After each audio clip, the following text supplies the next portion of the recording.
A very good morning to all of you. Beta, we have discussed about, in the last class, we have discussed about aggregate function in SQL.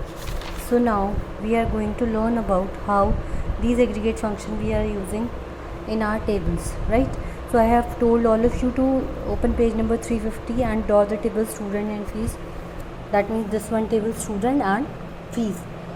So I'm sure you all have made this table in your notebook. So starting with that, सबसे पहले आप पढ़ेंगे सम function. ठीक है, तो सम function क्या है?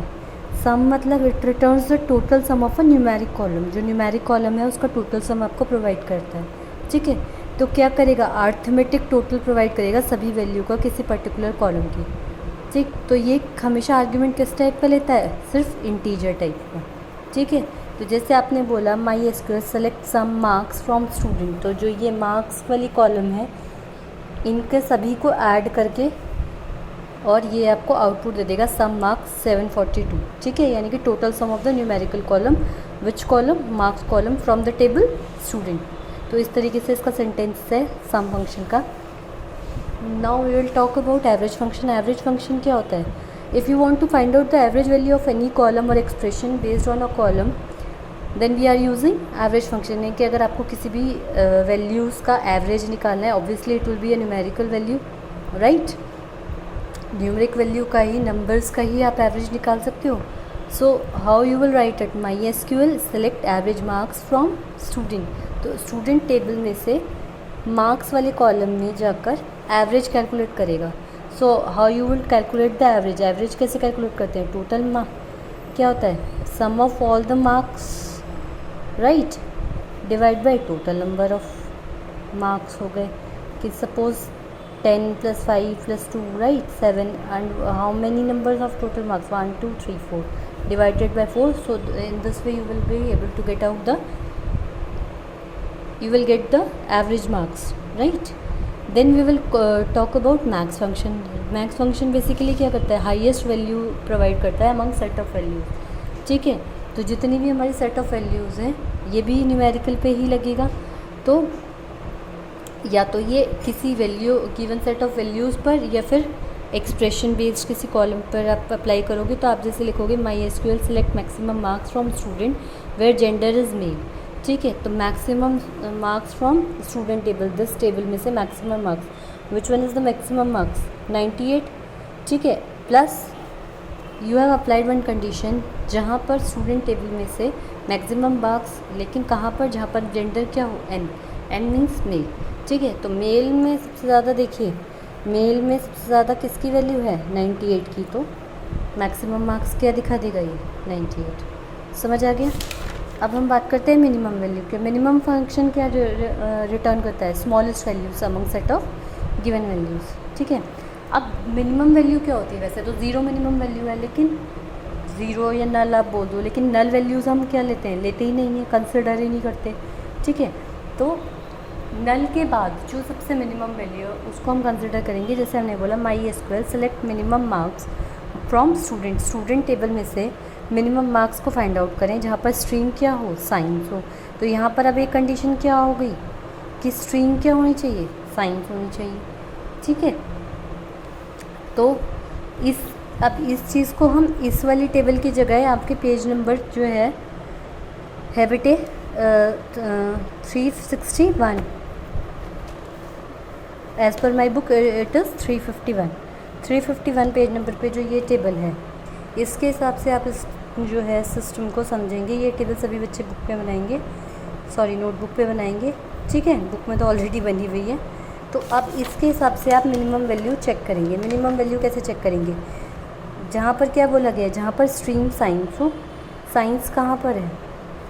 Science यहाँ पर वैल्यूज़ हैं. देखिए जो स्टूडेंट टेबल है जहाँ पर स्ट्रीम की वैल्यू क्या है? साइंस है. ठीक है, स्टूडेंट वैल्यू, स्टूडेंट टेबल कहाँ पर थी? जो मेन टेबल थी आपकी. ठीक है, इस वाली टेबल में से अब हमें सपोज़ ये वाली सारी हमारी वैल्यूज़ हैं. ठीक है, अब जिन जिन के पास साइंस है, साइंस में मिनिमम वैल्यू हमें देखनी है. तो स्ट्रीम साइंस जैसे कि यहाँ पर है, तो मिनिमम वैल्यू किसकी है? 75 की. ठीक है, तो वो क्या आपको आउटपुट रिजल्टेंट आउटपुट क्या दे देगा, फाइन। ठीक है, तो यानी कि जो मिनिमम वैल्यू होगी वो आपकी आउटपुट के अंदर आ जाएगी। ये जितनी भी टेबल्स बनी हुई है रिजल्टेंट टेबल, ये सभी आपको अपनी ड्रॉ करनी है नोटबुक के अंदर। ठीक है, इसी तरीके से अगर मिनिमम ऑफ रोल नंबर देखेंगे तो 1 होगा, मैक्सिमम ऑफ मार्क्स देखेंगे तो 98 होगा। ठीक है, तो मिनिमम और मैक्सिमम में से काउंट करते हैं। अब बात कर लेते हैं काउंट फंक्शन की। देखो काउंट फंक्शन के अंदर क्या होता है, काउंट अगर हमें काउंट करनी है नंबर ऑफ़ वैल्यूज़ किसी भी कॉलम में तो हम काउंट फंक्शन का यूज़ कर सकते हैं। ठीक है, ये एक आर्ग्यूमेंट को लेता है, कोई भी कॉलम नेम हो सकता है या कोई भी एक्सप्रेशन बेस्ड ऑन कॉलम या आस्ट्रिक्स। ठीक है, तो जैसे आपने लिखा select count column name from table name, तो आप लिखोगे MySQL select count asterisk from table. ठीक है, ये इसका सिंटेक्स है सपोज। अब आपने लिखा MySQL select count string from student, तो स्टूडेंट टेबल ये है आपकी, इसमें से नंबर ऑफ़ स्ट्रिंग कितनी है 10, तो ये काउंट वैल्यू रिजल्टेंट क्या दे देगा, स्ट्रिंग 10। ये टेबल सभी बच्चे अपनी कॉपी में बनाएंगे याद से। ठीक है, तो काउंट वैल्यूज़ ऐसे आप कर सकते हो कि कितनी नंबर ऑफ़ कॉलम्स हैं। ठीक है, नंबर ऑफ़ वैल्यूज़ कितनी कॉलम्स में हैं। अब हम बात कर लेते हैं डिस्टिंक्ट काउंट करने की। तो कीवर्ड डिस्टिंक्ट और काउंट को हम एक साथ यूज़ कर लेते हैं। ठीक है, काउंट तो आपने पढ़ ही लिया कि काउंट क्या होता है, कि टोटल नंबर ऑफ़ जितने भी एलिमेंट्स हैं उनको काउंट करना। अब हम बात कर लेते हैं कि उनमें डिस्टिंक्ट को काउंट करना। ठीक है, यानी कि डिस्टिंक्ट मतलब बेटे क्या हो गया, डुप्लीकेट वैल्यूज़ हम नहीं लेंगे। ठीक, जैसे आपने लिखा select count distinct column name from table name, table name में से कॉलम नेम जो डिस्टिंक्ट है उनको काउंट करें।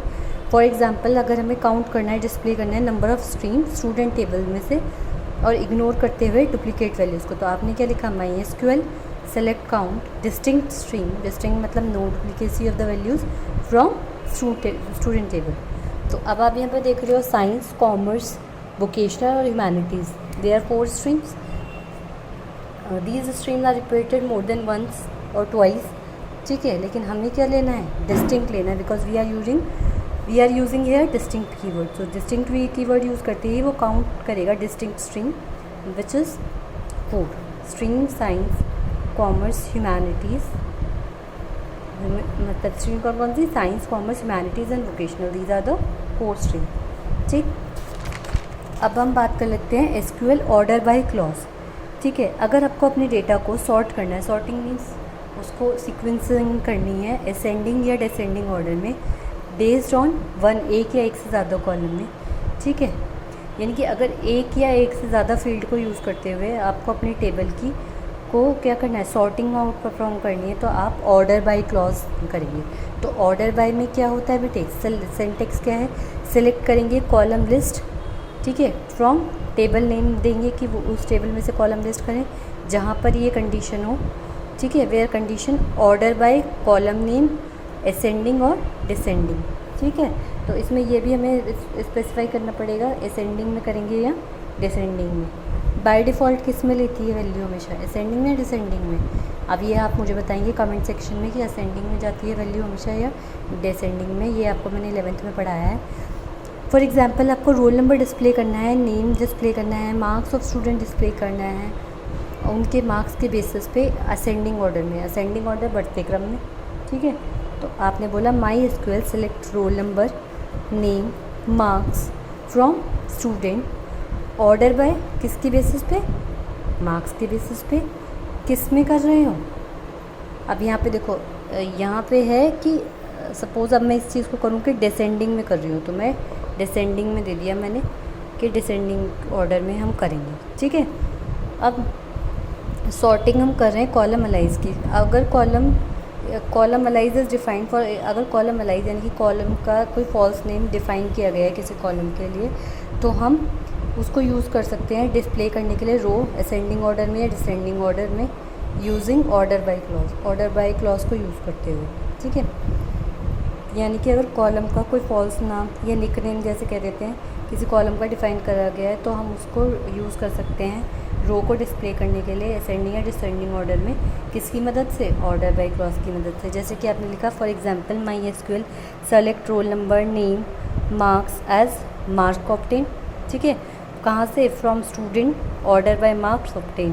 तो ये क्या हो गया बेटे, अलाइस नेम हो गया, मार्क्स ऑब्टेन्ड का ये क्या हो गया, एक निक नेम हो गया एक तरीके से, मार्क्स हाइफन ऑब्टेन और मार्क्स डॉट ऑब्टेन, ये दोनों सेम ही चीज़ें हैं, लेकिन इसको हमने एक फॉल्स नेम दे दिया। अब बात कर लेते हैं ग्रुप बाय क्लॉज की। ठीक है, इसके अंदर क्या होता है, सेलेक्ट स्टेटमेंट में यूज़ किया जा सकता है ग्रुप बाय क्लॉज में, जहाँ पर हमें मल्टीपल रिकॉर्ड्स को कलेक्ट करना है, मल्टीपल रिकॉर्ड्स के डाटा को कलेक्ट करना है। ठीक है, और ग्रुप करना है रिजल्ट को बाय वन और मोर कॉलम, एक या एक से ज़्यादा कॉलम में ग्रुप करना है। ठीक है, तो ये ग्रुप करता है रोज़ को on the basis of value present in one of the column, column एक वैल्यू जो कॉलम में प्रेजेंट है, और फिर एग्रीगेट फंक्शन उन पे अप्लाई करता है किसी भी कॉलम पे, जिससे कि जो हमारी वैल्यू रिजल्टेंट वैल्यू है किसी भी क्वेरी की वो आ जाए। मतलब क्या है, ग्रुप बाय क्लॉज मतलब ग्रुप फॉर्मेशन करना। अब ग्रुप फॉर्मेशन के लिए क्या होता है, ठीक है, ये किस पे डिपेंडेंट करता है, वैल्यूज़ पे प्रेजेंट जो है जो भी हैं कॉलम में। ठीक है, और उनको इकट्ठा करने के लिए, ग्रुप करने के लिए क्या यूज़ कर रहा है, एग्रीगेट फंक्शन। तो जब हम एग्रीगेट फंक्शन किसी कॉलम पर लगाएंगे तो हमें एक रिजल्टेंट क्वेरी मिलेगी। ठीक है, तो वहाँ पर हम क्या यूज़ कर रहे हैं, ग्रुप बाय क्लॉज, मतलब मल्टीपल रिकॉर्ड्स का एक रिजल्टेंट ग्रुप बनाने के लिए। ठीक है, अब जैसे आपने बोला syntax of group by clause, select column 1 2 up to n कितने भी हो सकते हैं। आपने यहाँ पर एग्रीगेट फंक्शन लगाया, जो एक्सप्रेशन है वो लगाया, कहाँ से, फ्रॉम टेबल, जहाँ पर कंडीशन ये हो ग्रुप बाय कॉलम नेम। ठीक है, तो कॉलम नेम्स क्या होता है, कॉलम नेम्स में वो कॉलम होनी चाहिए जिनके बेसिस पे ग्रुपिंग हमें करनी है। ठीक है, तो कॉलम नेम से हमें वो नाम स्पेसिफाई करना है जिन कॉलम्स के बेसिस पे हमें ग्रुपिंग करनी है। ठीक है, और एग्रीगेट फंक्शन हम कौन से लगा सकते हैं, जैसे सम, काउंट, मैक्सिमम, मिनिमम, एवरेज, हम कोई भी एग्रीगेट फंक्शन यहाँ सकते हैं। ठीक है, तो ग्रुप बाय फंक्शन मतलब सेलेक्ट स्टेटमेंट में डेटा को कलेक्ट करने के लिए, मल्टीपल रिकॉर्ड्स के डेटा को कलेक्ट करके एक ग्रुप बनाने के लिए, और उसके बाद हम उस पर एग्रीगेट फंक्शन मतलब लगा देंगे, जिससे कि हमें एक रिजल्टेंट वैल्यू मिल जाएगी, तो वो हो जाता है ग्रुप बाय। जैसे आपने एग्जांपल में देखोगे, अगर हमें नेम और स्ट्रीम डिस्प्ले करनी है और काउंट करनी है टोटल नंबर ऑफ स्टूडेंट जिन्होंने मोर देन 90 मार्क्स सिक्योर करे हैं अपने स्ट्रीम में, तो हमने लिखेंगे MySQL select name comma stream count as number of student, कितने नंबर ऑफ़ स्टूडेंट है, कहाँ से, स्टूडेंट टेबल से, जहाँ पर मार्क्स क्या हो, ज़्यादा हो 90 से। और ग्रुप बाय क्लॉज लगाने हैं, ग्रुप बाय क्लॉज किस पे लगा रहे हैं, स्ट्रीम पे। तो अब ये आपको क्या दे देगा बेटे, नेम स्ट्रीम दे देगा। ठीक है, काउंट करके देगा कितने नंबर ऑफ़ स्टूडेंट थे जिनके ग्रेटर देन 90 मार्क्स हैं।